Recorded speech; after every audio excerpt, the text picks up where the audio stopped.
ചന്ദ്രാർക്കശോഭ പൊഴിയുന്ന മുഖാരവിന്ദം കന്ദർപ്പകാന്തി വഴിയും കമനീയ രൂപം ഗോപീജനം തളിരിടും പ്രണയാദ്രഭാവം നിത്യം സ്മരാമി ശുഭദം തവ സുപ്രഭാതം.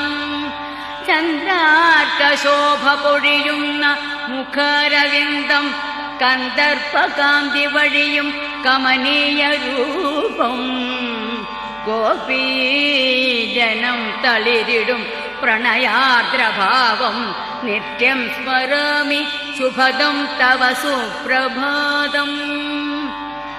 ആനന്ദരൂപ ഭഗവൻ ഗുരുമന്ദിരേശ ആലംബമെന്നും അവിടത്തെ പദാരവിന്ദം ആപൽ ഭയത്തിനടിപെട്ടു വലഞ്ഞ